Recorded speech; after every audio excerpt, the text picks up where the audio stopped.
Andy Burnham has to walk a very, very difficult tightrope. He has to be different, and if he's going to be different, really he's going to have to call a general election sooner rather than later. I think so, because that's sort of, in the end, the fundamentals of, I think, how Parliament might react. Basically, Prime Ministers get about 5 minutes to prove their worth. This, I worry, has become this very dangerous drug in British politics. It's an unwillingness to be honest with the public. People, I think, are much more open to being told the truth than probably people who are hooked on political spin really think. Well, we're living through what seems like a time of permanent political turmoil. We're going to have the 7th Prime Minister in the space of a decade very soon, and there's one man who knows all about change at the top and what it's like to live through that and to advise Prime Ministers as they're coming in. That's Simon Case, Lord Case, the man who was until recently Cabinet Secretary. He served 6 Prime Ministers. I sat down and spoke to him at the Telegraph offices about his time at the very centre of the British state. What's been going through your head when you've been watching the turmoil of this week? It probably all seems very familiar to you, I suspect. So yes, I think there's first of all is, thank God I don't work there anymore and I don't have to, it's not my problem again. I'm afraid. Yeah. I think, like same as a lot of other people, which is a real weariness and concern about what this says about what we've become as a country, that we're on to seventh Prime Minister in 10 years.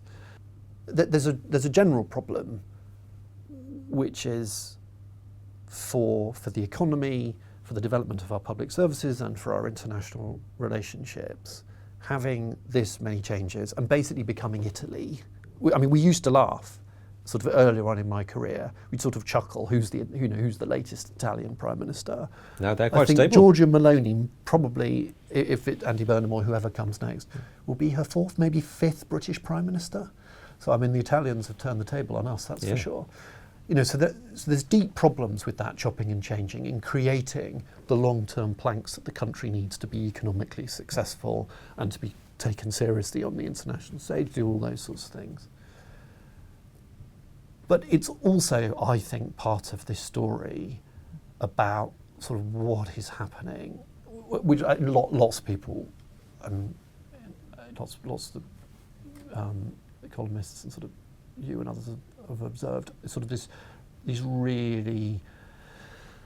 these changes that are happening in our politics that mean basically Prime Ministers get about 5 minutes to prove their worth. Yes. And then, then it's over. And why is that? Is that obviously people tend to say, well, it's partly to do with media, it's partly to do with social media. Is it not, though, that it almost doesn't matter? A lot of people will be thinking it almost doesn't matter who the Prime Minister is because there are so many problems, so many structural problems and problems with the economy that there's not a lot of room for them to do much. And therefore, you're almost... Is the reason for this constant turnover not that people just feel, well, they're not doing a very good job, so we need somebody else, but it's not necessarily the person that's the problem, it's the situation. Is that true? Yes, so I agree with you. I think it is incredibly convenient to blame media and social media, and undoubtedly communicating with people either through media or sort of social media is important. But I think it's not the main factor. I think the 2 main factors are one that you just talked about, which is the broader context, the sort of the fundamentals, as I was used to say when I was in government. The problem is that the country's fundamentals aren't right. Very anemic growth since the global financial crash. We never really got back to economic performance like we did before.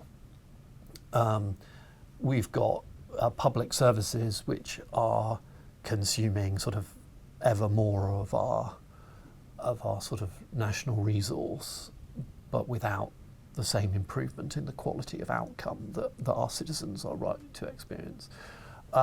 Then global context, which has gone, it's amazing, we used to think that sort of global war on terror era, which involved sort of Iraq and Afghanistan and interventions in Libya and Syria and all these sorts of things, was relatively stable. And now we're going back to to the reality of state-on-state conflict and everything that involves. So, and then you've got the other very important factors like how technology is changing how our society works. And then you've got all of the shifts in social attitudes. So the context is changing, but I think that would be manageable if we as an electorate and our politicians hadn't got hooked on not being honest with each other. I know we're just coming at, we're just sort of hitting the 10-year anniversary of Brexit, and like many people, I just find that an incredibly weary topic to go back over. It is what it is, whether you voted for it or against it, and whether you think it's been implemented well or not. I think it's been implemented very badly, but that's sort of the end for my opinions on that. I've been trying to think about what has happened to our politics, and people associate the phrase cakeism, with Boris Johnson, and there's no doubt that, he definitely a politician who, for all of his strengths and weaknesses, was one of those people who, modern politicians who personified basically telling people what they wanted to hear and didn't really want to unveil the uncomfortable true choices that government involves. Yeah. I think cakeism applies much more broadly now to the political era. In it, yes, people might associate it with Johnson, but actually I think we've got quite hooked on this drug as a country. So we're in an age of cakeism. An age of cakeism, and I think it's a very dangerous drug, because it's row back only to the 2010 election, but just for the sake of argument, let me pick that one. Well, we had a change of government. We had a change of government, and we had, again, many people in this country are sort of deeply disagree with the consequences of austerity, but we had then a candidate in David Cameron who told the country things were tough and we were going to have to tighten our belts. Yeah. And that is what they delivered, so for good or ill, political commentary put it aside, but at least they said what they were going to do in coalition with the Liberal Democrats initially. Actually, from 2016 onwards and sort of Cameron's demise, one of the things I have observed, because I sadly have seen all of these, well, happily, depending on your perspective, seen all of those prime ministers up close from Cameron onwards, is the temptation not to be that clear with the country about the choices that we actually face. Yeah. And therefore allow people to make a choice based on what you've said you're going to do, based on an honest assessment of what you think your plans will actually be. And that's it's incredibly corrosive. We read all the time about how trust in politics has declined. I think one of the reasons that people got fed up with Keir Starmer sort of quite so quickly was because, well, you promised change and you weren't delivering it.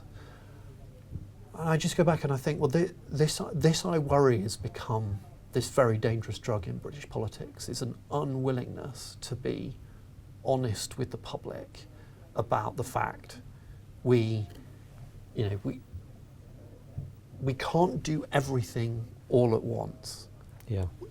There are genuine political choices. You might want to be a tax and spend Labour politician, and that is a perfectly legitimate sort of choice if you're honest about that decision. Or you might want to be a sort of Cameron Osborne sort of austerity, or you might want to be a Thatcherite. Right, we're going to privatise.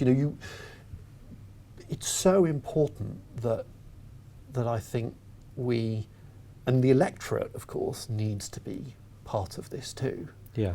That we need to be willing to say, okay, we've each got the things that we care about, but we understand in the end because we can't do everything all at once. When you've got budget surpluses and you know the world is smelling of roses, then we'll do everything all at once. But that is not the situation this country has found itself in since 2008, since the global financial crash. Yeah. So we have to take choices, and we, the public, have to be willing, I think, also. It's not just about politicians lying to us and telling us we can have it all. I think it's also about the public being willing to say, yeah, we absolutely understand that in the end, to govern is to choose. They'll tell us what their choices they're making, what their priorities are, and we're going to force them to tell us what their priorities are. We're not going to let them get away with telling us that everything matters. Yes. And do you think Burnham is already falling into the trap of failing to do that? I confess I haven't actually seen very much of what he's said. Well, he hasn't said anything very clearly. So, which is, you know, again, a very sort of interesting thing. Now Andy Burnham has to walk a very, very difficult tightrope, which is he said in his acceptance speech after winning in the by-election last week that, you know, change is going to come. Very similar to the language of Starmer had a big thing with the word change on it in his picture. Yeah. But actually what Burnham seemed to be talking about was change in the Labour Party and change in the way that we're governed. It wasn't change against the Conservative past, it was change against... Well, that's all he can promise because they're in power. He promises change. He'll come in either uncontested, certainly unelected by the public, and you can see it already that the more honest he is about the choices that he's going to have to make and where he's going to put his priority, the more he tips himself into having to move away from the manifesto that Labour were elected on in 2024, and the more difficult it becomes for him to sustain his argument that there shouldn't be a general election. Yeah. If you were still in Downing Street and he was Prime Minister and you were advising him, would you be saying to him, I think you need to go for a general election?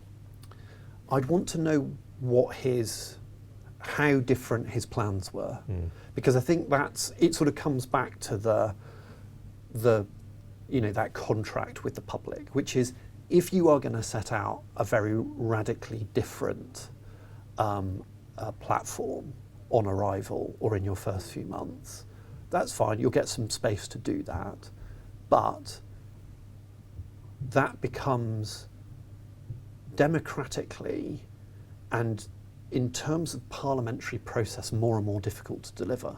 So there are lots of my colleagues in the House of Lords who will start getting very harumphy about, well, but this wasn't in the manifesto. So, we don't automatically have to roll over and agree. Yeah. And actually his own MPs might start to be, well, this isn't what you were elected for, and indeed the public might say, but this isn't the platform that this government, this majority was created on. So it will all depend. But for me, and this is the bind that he's in, if he sticks to the let's try and please everyone and just incrementally nudge forwards, that I think is probably, hopefully not too unfair a characterisation of Keir Starmer's premiership, he won't actually get anything done. Yeah. So to deliver what he's promising, he has to be radical and actually start making choices and be honest. But that takes him down the line of, well, you're going to probably need a mandate for that. Yeah. Versus stick with the Ming Vase strategy that it was, I think, called by lots of sort of commentators, I'm sure yourself included, sort of during the general election, was just not upset anyone. Yeah, yeah. If he tries to continue with the let's not upset anyone, that's just the continuation of cakeism. That just means every budget or every decision he takes, he's just nudging the tiller slightly. Yeah. And that, I'm afraid, I don't think will fix the problems that... So there's a couple of things that I think come out of that. One is, it feels to me as if you're saying, if he wants to be Prime Minister for any reasonable length of time, he has to be different. And if he's going to be different, really, he's going to have to call a general election sooner rather than later. I think so, because, I mean, that's sort of, in the end, the fundamentals of, I think, how Parliament might react. And I think the public might react. Now, the public might react incredibly positively to change if he actually starts to deliver it. Because I actually think probably, irrespective of people's party political preferences, anybody who just gets on and does something will probably get some degree of respect. So he could find himself a la Gordon Brown, and the failure. People might remember Gordon Brown's failure to call a general election early Bottler Brown. He get Bottler Brown. He may well make some early inroads with some bold changes. People will start to think, he'll get a bump in the polls, and then there'll be a lot of political colleagues around him saying, let's go now, let's go to the polls to take advantage. And does it matter if we don't have that new Prime Minister in place until, say, September? Obviously, people are talking about this summer of stasis. Does that matter? Or? I think it matters enormously. I think the turmoil is bad enough, all of these prime ministers within a decade, and chopping and changing on policy and what have you. But even worse if you throw into your turmoil periods of uncertainty. So my rule, having done too many, sadly, prime ministerial transitions in my time, is you want the transition period to be as short as possible. Okay, if there's going to be a contest, whatever the party rule says the contest is, but let's just keep that as short as possible, because every day that goes by after a Prime Minister has announced their resignation, their intention to resign, as Keir Starmer did on Monday, it's just basically governing isn't really happening. But do you think that politicians now can be honest with people and say to them, we're going to cut pensions, we're going to have some form of austerity to get that enormous national debt down, or do you think that people will just turn their back on them and say, well, I don't like that? Are we sort of infantilized now to an extent that if you're honest with people, they'll just say, well, I'm not going to vote for you? And has the country become ungovernable as a result of that? Clearly there is a risk. If you're honest with people, they won't vote for you. And does that make the country ungovernable in that sense? It would seem to me that is a fundamentally unstable and unreliable way to run a democracy, which is a political class from everywhere that basically knowingly tells you fibs about that everything's going to be fine, and an electorate who just wants to only reward people who tell them that everything's going to be fine. And actually, I think in the end, if you think that that's the only way to sort of govern, I think that is to suggest that people are stupid. Actually, I think if you first of all, if you can get people interested in politics, which is sort of problem number one, but you talk to people about politics in a non-party political and not sort of breathless headline way, most people know in their own lives to balance your family budget or, at work, whether you're in the private sector or the public sector, choices are involved. People, I think, are much more open to being told the truth than probably people who are hooked on political spin really think.